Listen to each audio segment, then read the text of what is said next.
It's my pleasure to introduce the panelists of our discussion about family offices can future-proof family wealth with estate planning.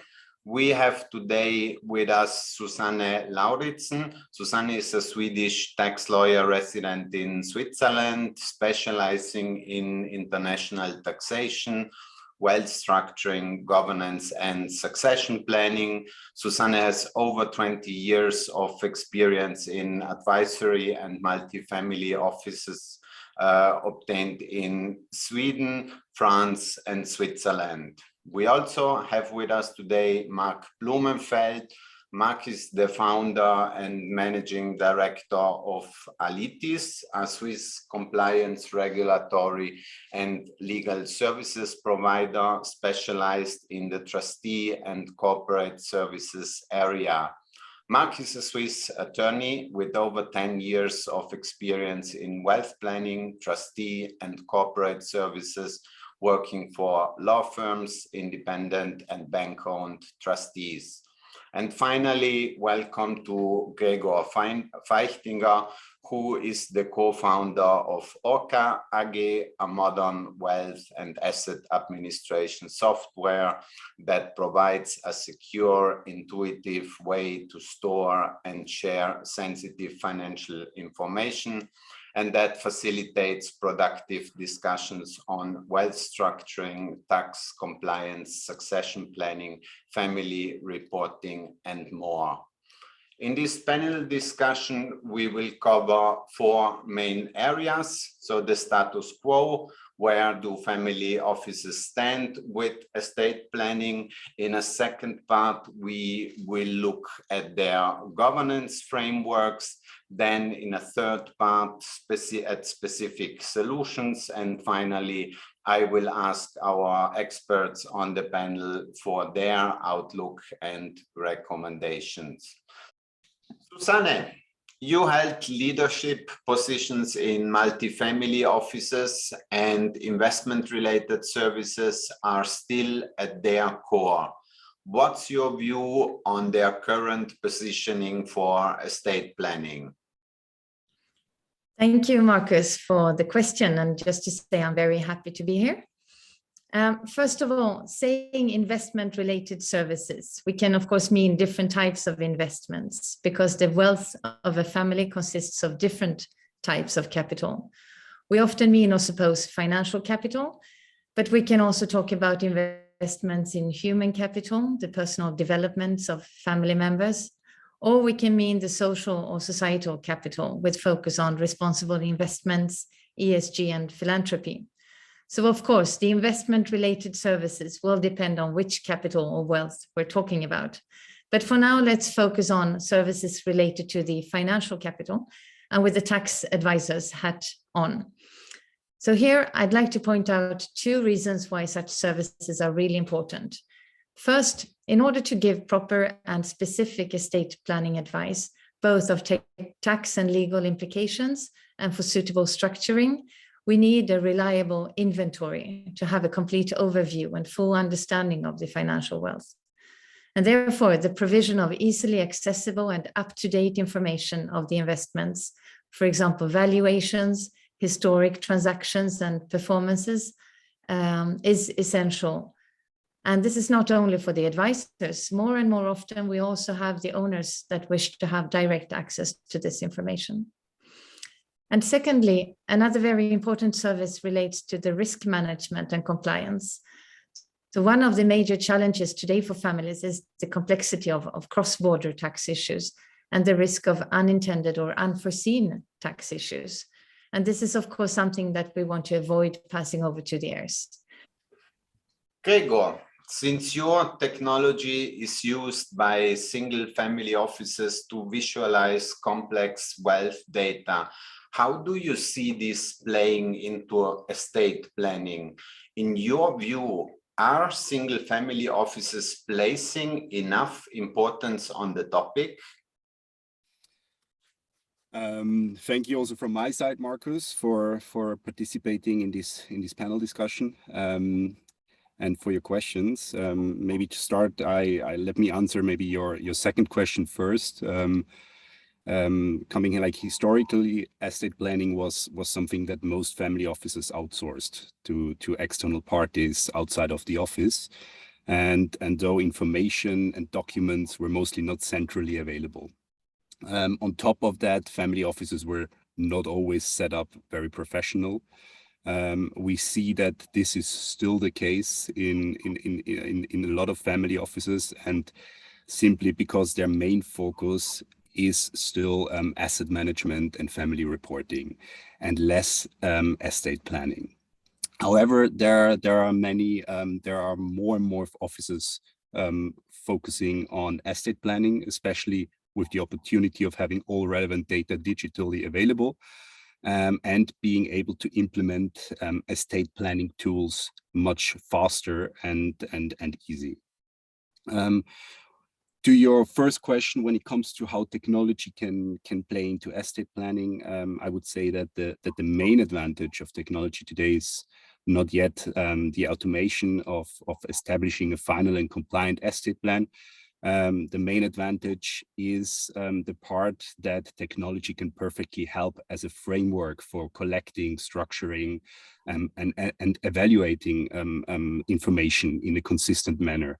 In a consistent manner in order to be perfectly prepared before implementing an estate plan. Estate planning can only be, or especially in my opinion, estate planning can only be done as good as possible as the existing data, as good as the existing data are, and as good as structured as those data are. And most important, in my opinion, is that you can have as many data as you want, but if you are not able to visualize them in an understandable way, you won't be able to have constructive discussions with third parties. Thank you, Gregor.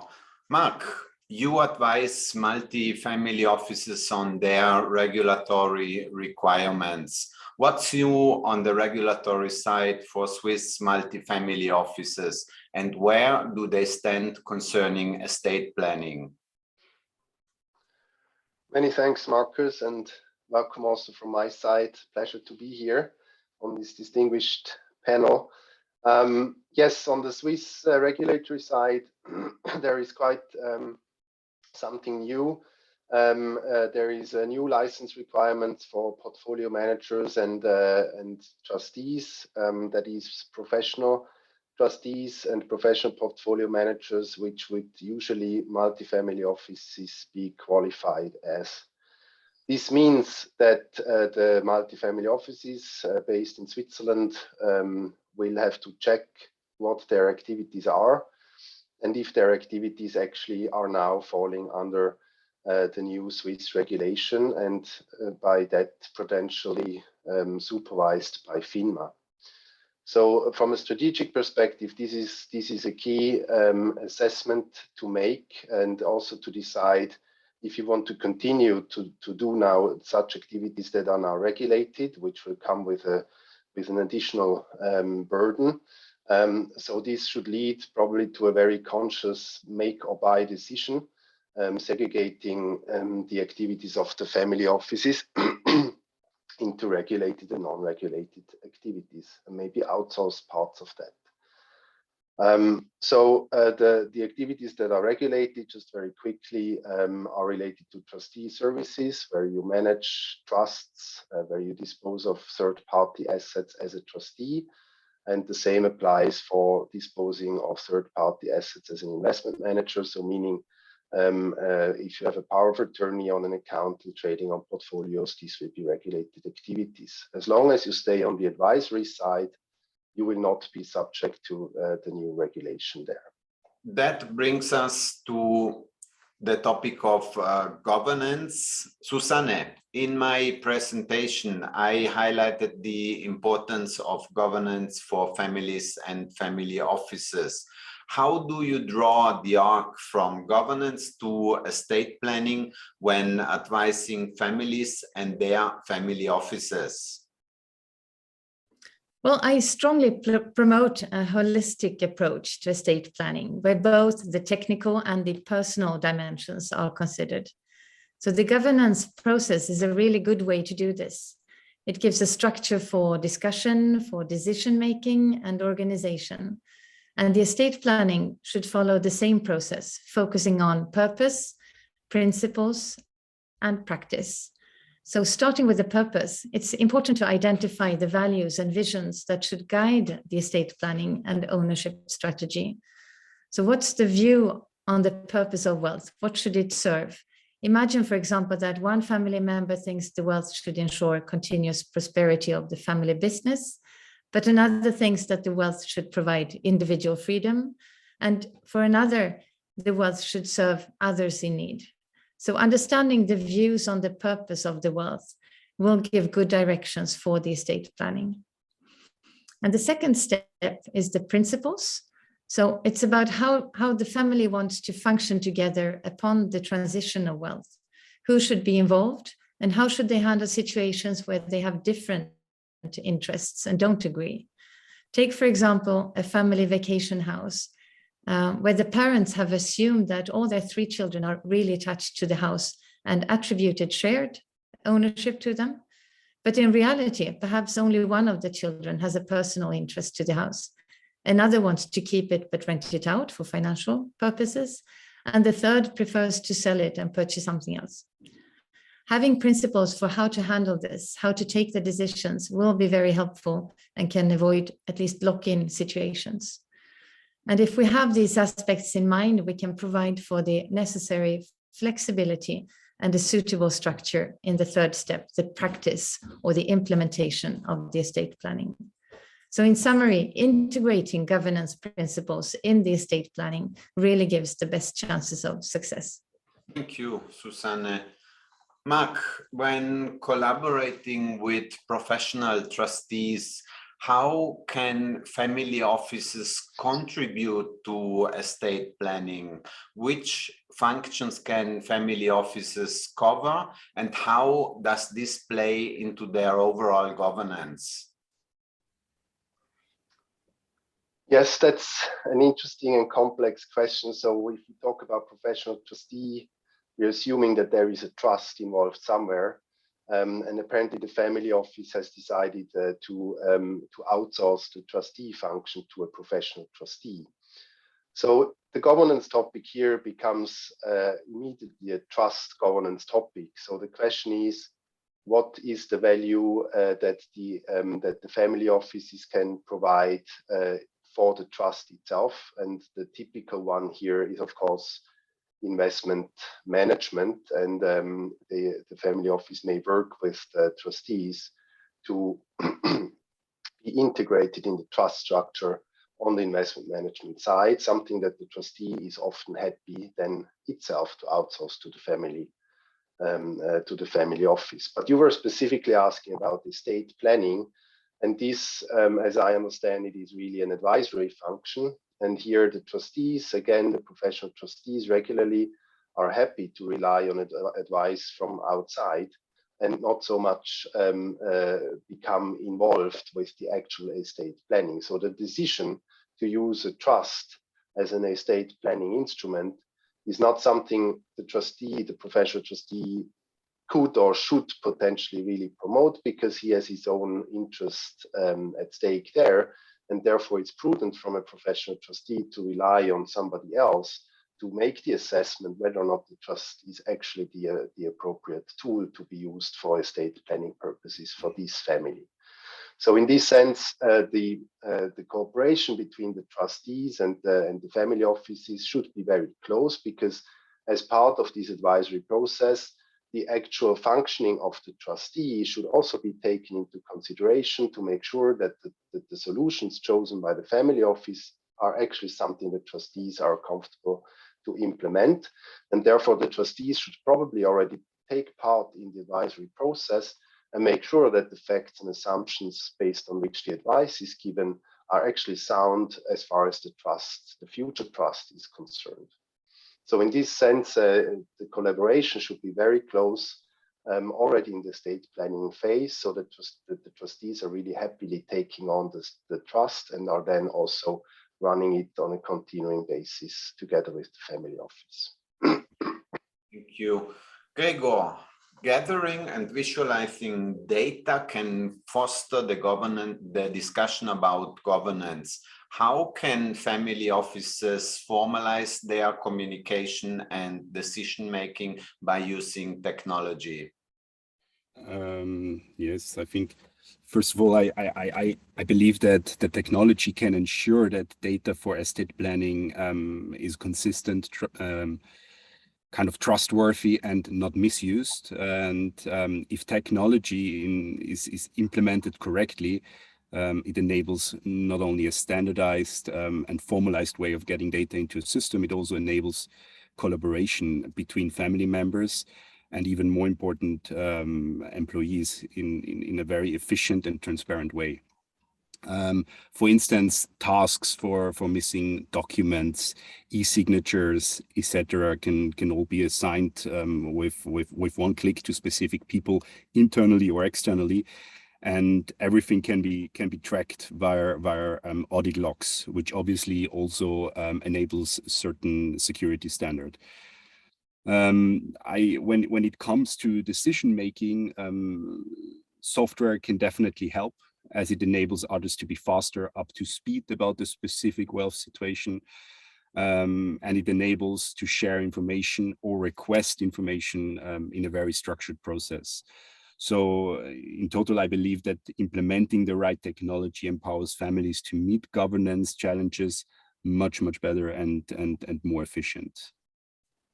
Thank you. We move now to the solution part, and my question again goes to you, Gregor. You mentioned that flow of information and collaboration are key for family offices. So how can technology support family offices in the estate planning process? Yes, when you in supporting, for me, we internally, we actually divide this in three main phases where technology can support the estate planning process. The first phase is first there is the structuring phase, what we also tend to call the educational phase. This includes the gathering and visualizing of all wealth-related data, documents, and involved contact people in one integrated platform to have a structured basis for any further discussions. Then there is a second phase, which we call the organizational phase.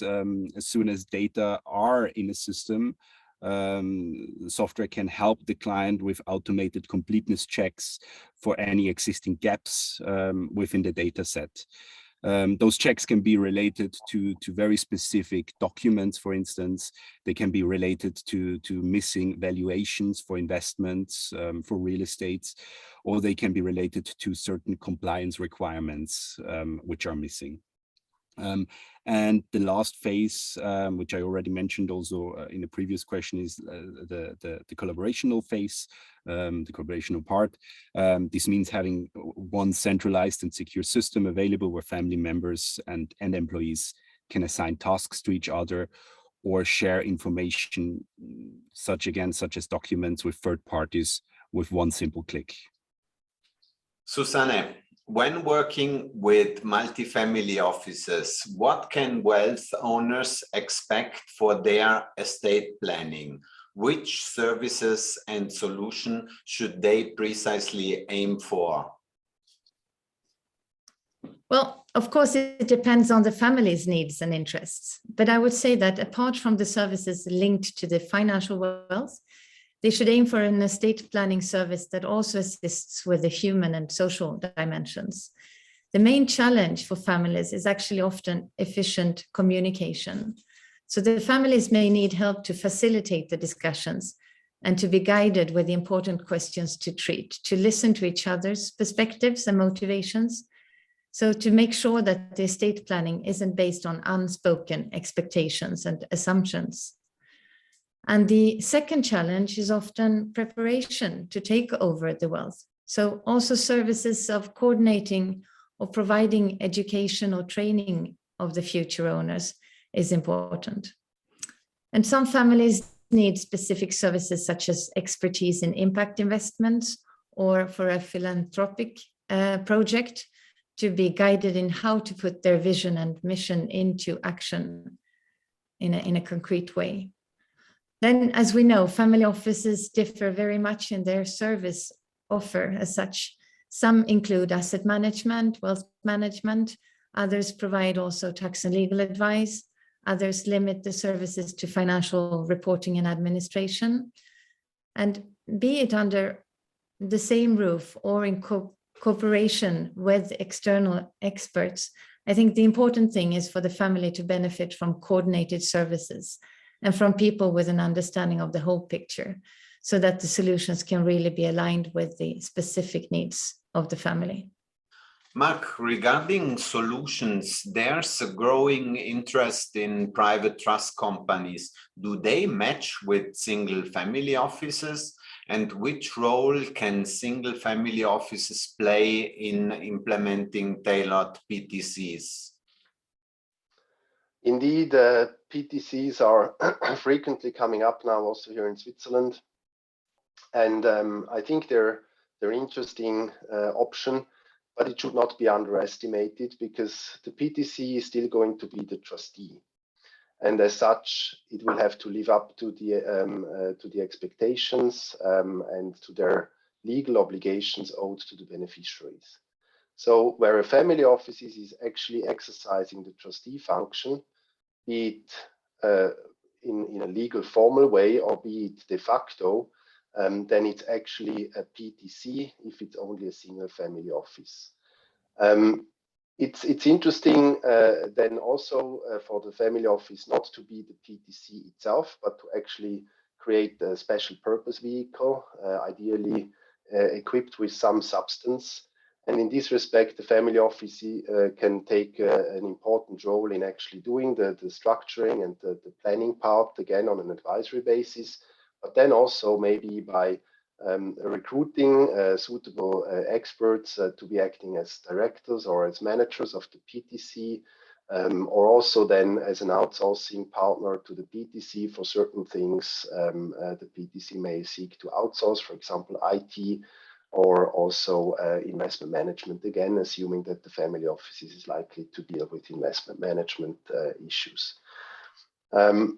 What is important to know from a Swiss regulatory perspective, as a PTC acting for one family only is benefiting from an exemption from the regulations discussed earlier.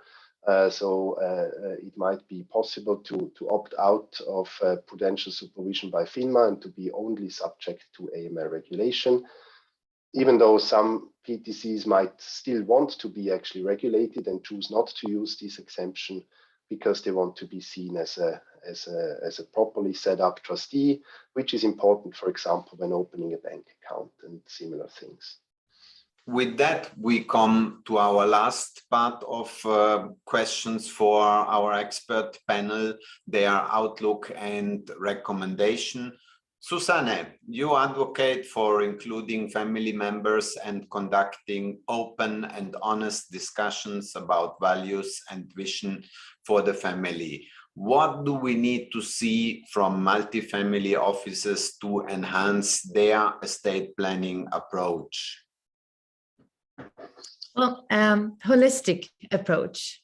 Again, apart from the efficient management of the financial wealth and optimized tax solutions, the approach must also be to take into account the family dynamics. And this includes generational differences with perhaps very different views on the definition of success, the purpose of wealth, and how to own together. Also, with families becoming increasingly global, living in different countries and marrying different nationalities, there are also the cultural differences, where, for example, an open and honest discussion is quite easy in an American culture, but maybe more difficult in an Italian culture where the respect of the patriarch and family is fundamental. Or in a Japanese culture where the community harmony is prioritized over the individual. And then just imagine mixing these cultures within the same family. The family offices need to be aware of these differences and adapt their approach and the solutions accordingly. For example, aiming for a fair and equal division of the estate may have very different meanings depending on the generations or the culture. So facilitating the communication, perhaps offering mediation to resolve tensions and conflicts, or at least understand each other's perspectives and build a ground for respect and hopefully trust. Also, the service offer should not only be a palette of estate planning tools and timetables, it should really also include the assisting the family with the process of identifying what they really want and need and how to discuss and decide this together. So in summary, to enhance their approach, I believe that the family offices should also be able to offer competence and resources, at least in the areas of governance, facilitation, and conflict resolution. Gregor, data and technology are becoming more important for both single and multi-family offices. Which technology capabilities will we see in the future to enable family office estate planning?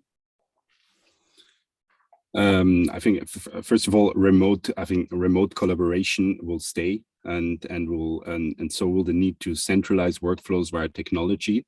The entire process around digital centralization of family and shareholder information will continue. And some of the main parts which we actually already see today, but which will continue and get even more professionally and widely accepted by authorities, will be parts, the technological parts, such as e-signatures. With that also e-wills, who will be sooner or later accepted broadly by authorities in several countries. Another part will be also artificial intelligence, which is getting more and more mature. It will help us draft contracts, and it will automatically update contracts whenever regulatory frameworks are changing. I think these are some of the main technological capabilities within the next couple of years to come. Oh, thank you, Marc. And my last question to you: which advice do you have for wealth owners and their family offices when selecting their trustees? Which questions should they ask concerning estate planning? So first of all, the trustee function is a key function in estate planning overall and the long-term engagement. So due diligence should be applied also when selecting the trustee to exercise this function.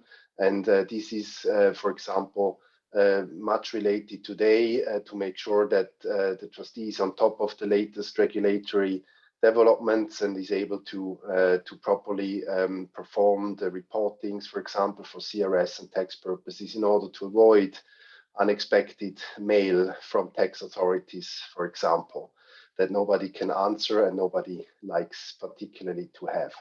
In respect to estate planning in particular, however, consideration should be given to the fact that the trust is usually intended to be set up for many decades, 100 years, and a couple of generations. So it's not only a question of the generational continuity of the family, but in this instance also of the trustee, which is often themselves a family enterprise. So maybe it's worthwhile to ask the trustee on their part how they see their business to be handed over through the generations, what kind of plan they have once the patriarch running the trustee might be retiring, and so forth. So I think with these questions, you have very good indication if the trustee is a suitable partner for you or not. So thank you to the panelists for such an interesting discussion. To our audience, we trust this session provided you with value. If you have any feedback, criticism, questions, or just want to connect, please reach out on LinkedIn and all of us will be happy to get in touch with you. Thank you. Thank you. Thank you very much.